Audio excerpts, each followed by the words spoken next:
Hey everybody, Kevin J. Railsback here from Filmmaking Naturally, and today I'm at the Indian Creek Nature Center in Cedar Rapids, Iowa. You'll probably find the Nature Center shows up in a lot of my videos just because of the diverse amount of plant life and wildlife that are found here. So today we're going to talk about filming woodland wildflowers. Now, the thing you have to remember about filming woodland wildflowers is the time frame that you can film them is extremely short. Now, the reasoning behind that is because the flowers are in a race against time. As soon as the soil is warm enough, the flowers will emerge from the ground, and they have to gather as much sunlight to convert into energy before the trees leaf out. Once the trees leaf out, they block the sunlight, and the amount of energy that the flowers receive is greatly diminished. So one of the best times to film woodland wildflowers is actually on a day like today, an overcast day.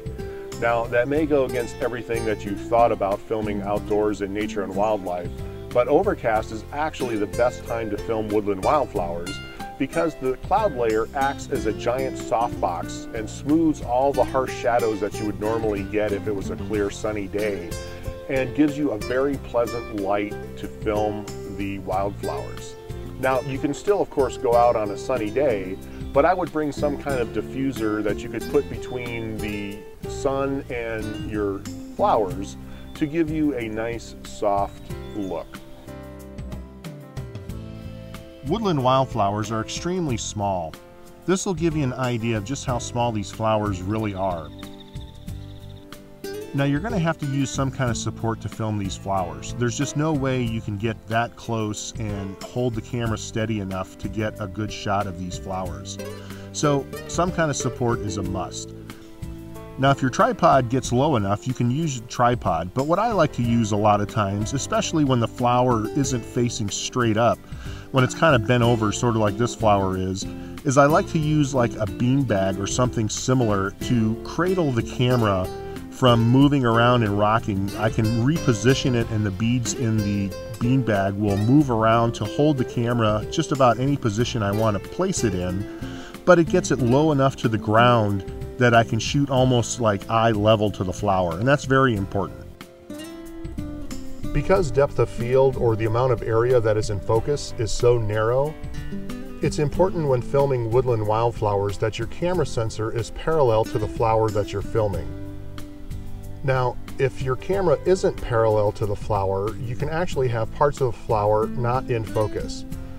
You may want to do this for artistic reasons, but if you're trying to get the entire flower in focus, it's important that the camera sensor is parallel to the flower that you're filming. Getting parallel to the subject doesn't always mean that you have to be down on the ground. Sometimes with woodland wildflowers that are facing towards the sky, you need to get over the top of them to get the sensor in parallel with the flower. Sometimes you can get the entire flower in focus even though the camera isn't in parallel with the flower by stopping down the iris. By stopping down the iris, you increase the depth of field, or the area that is in focus. So it's important to make sure that you have a good background behind the flower that isn't distracting. Woodland wildflowers are as fragile as they are beautiful. Last night we had a light rain that knocked the petals off of these flowers. So there you have it, a short course on how to film woodland wildflowers. So to review, you want to have a tripod or some other means of support to get a nice steady shot. You want to film on an overcast day so you get soft, smooth, even lighting. You can still film on a sunny day, but bring some kind of diffusion material to put between the sun and your subject to soften the light. You also want to make sure that your camera is parallel to your subject so that everything is in focus. And the biggest thing to remember when filming woodland wildflowers is the time to film them is very, very short. Once the trees leaf out, the flowers are gone. Try to leave the area exactly the same way that you found it. Please don't trample the flowers or try to dig them up or cut them or take them home. Leave them where they are for others to enjoy. This is Kevin J. Railsback for Filmmaking Naturally. I hope you enjoyed this tutorial and look forward to other tutorials in the future.